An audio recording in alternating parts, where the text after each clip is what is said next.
So far we covered 4 of Ken Wilber's integral model of human growth and potentials, as he likes to call it, that helps us to alleviate suffering. He was asked once, what is this model all about? And he said, yeah, to alleviate suffering in individuals and groups. And of course, my particular interest is love relationships.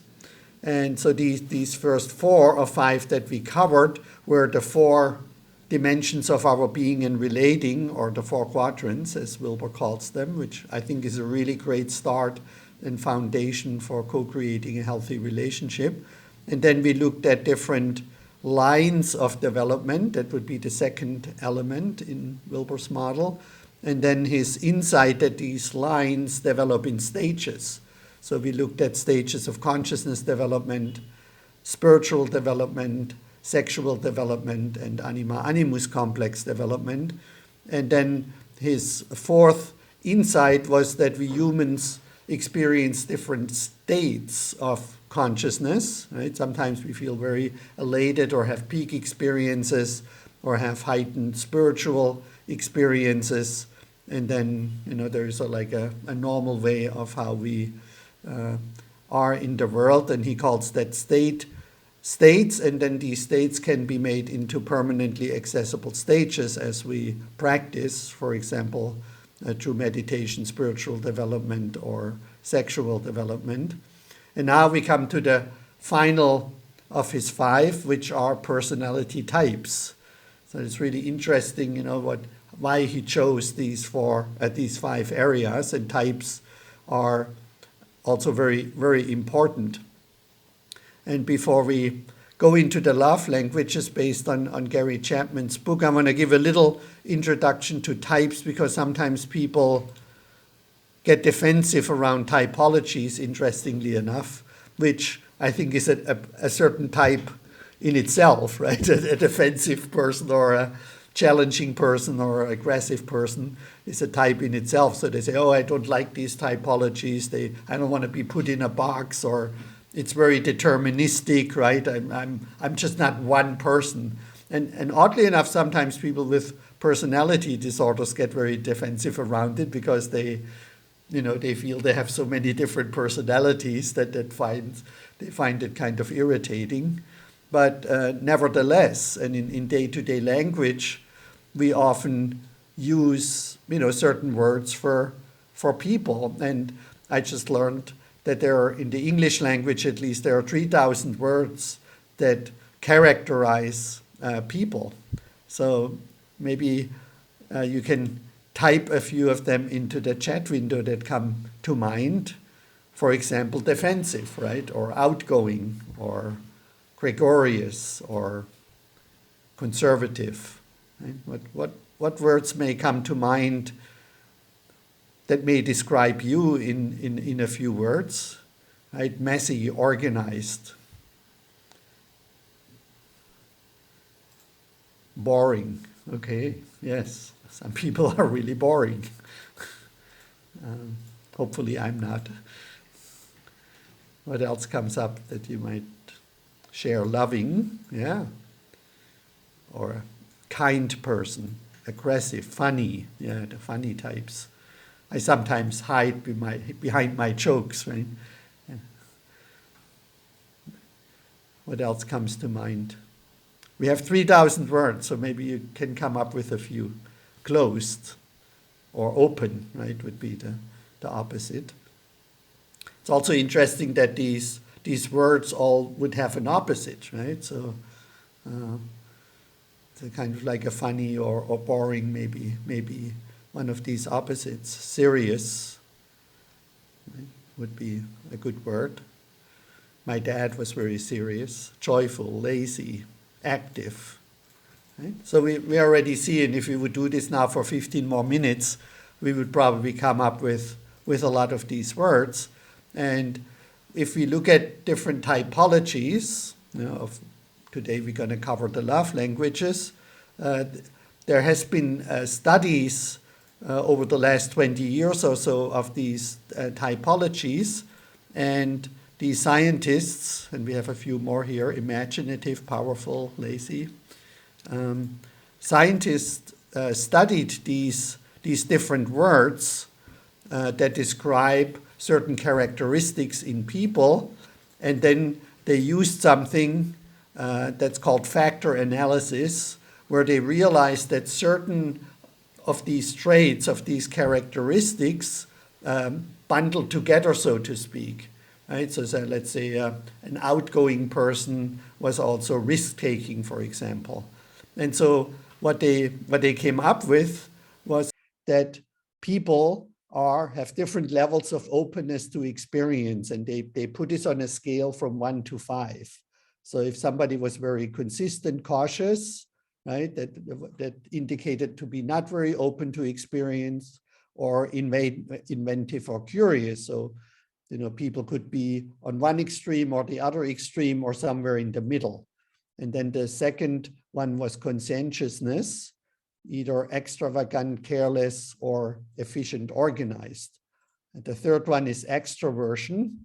So low extroversion would be solitary, reserved, and high would be outgoing, energetic. The fourth, agreeableness, being critical, rational on one end of the spectrum, friendly or compassionate on the other end. And neuroticism, resilient and confident on a low spectrum of neuroticism, and sensitive and nervous on a high spectrum. And these have become known as the Big Five, or OCEAN, which is the abbreviation or acronym for the first 5 letters here. And that gives, if we look at the spectrum, 3,125 possible combinations.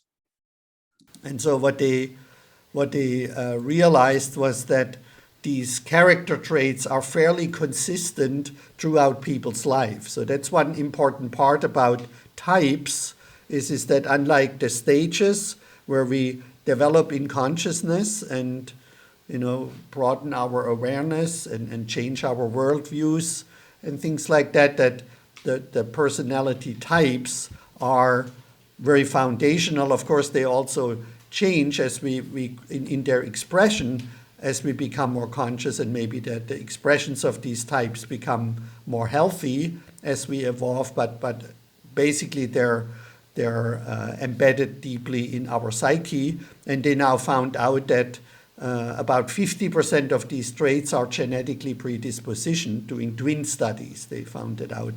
And then the other 50% are mainly early childhood experiences, from birth to 2 or 3 years, when the basic foundation in our brains get laid down. And another thing that's important is that these traits express themselves consistently about 50% of the time, and the other 50% are situational or contextual, or depending on the environment that we're in. So an example, if you're at a church or a temple, right, or you may act in a different way than when you're at a beach, for example, or if you're at a birthday party, you would act differently than if you're at a funeral, right? But you would still be an introvert or an extrovert, but the expression of your introverted extrovertedness would be different depending on the contexts. And I think this also is true for the love languages, right? So some people, are more clear about what their love languages are because they're more authentically connected with their true being. And of course, how you express your love languages will be contextual. It will depend a little bit on the type of relationship you're in and the situation that you're in. But having said that, I strongly personally feel that my love languages haven't changed throughout my life, and so we'll see what comes up for you today.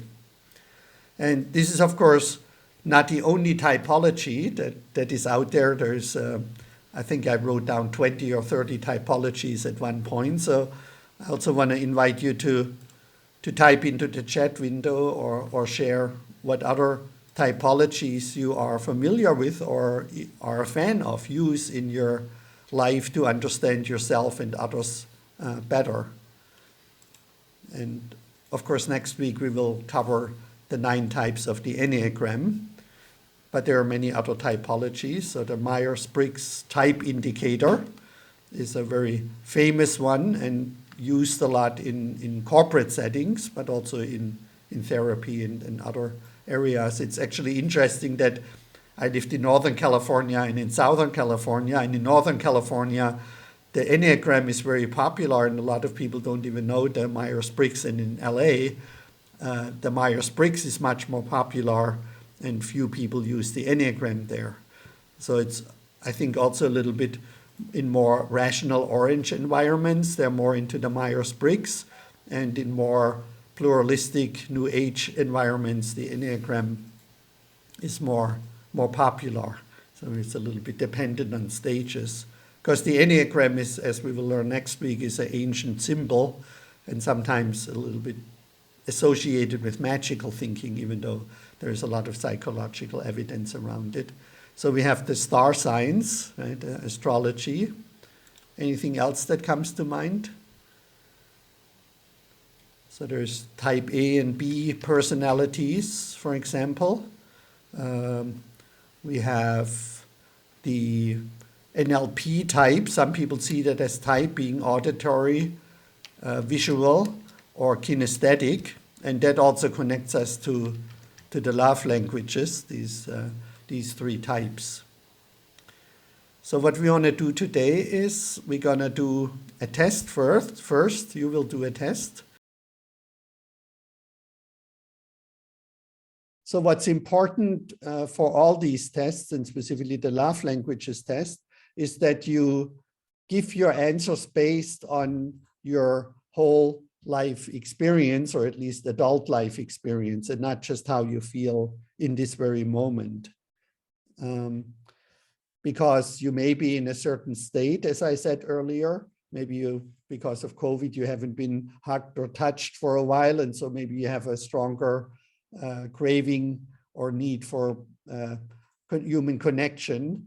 But when you're in normal life, maybe that's not so important to you, or you may be sad right now or having some issues, so you may want to feel you want to talk with someone, but that's not maybe your normal love language. So you want to look at a longer time span as you do the test. And here are 30 statement pairs. Like, for example, I like it when you give me notes of affirmation, and that has the letter A. Or would you feel more loved if your partner would give you a hug? So you feel into what would resonate more with you, what would make you feel more loved of these 2 statements. And then you note either the letter A or the letter E.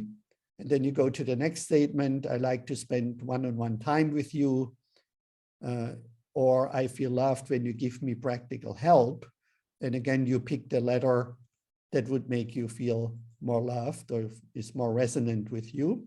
And we have a total of 30 of these statement pairs, and that at the end, you're just gonna sum up the number of A's, B's, C's, D's, and E's that you noted, and that will give you a pointer towards your primary and your secondary love language. So most people have a high number for 2 letters, let's say B and E, and then the other numbers are usually a little lower. So it's different for everyone. So that's the test.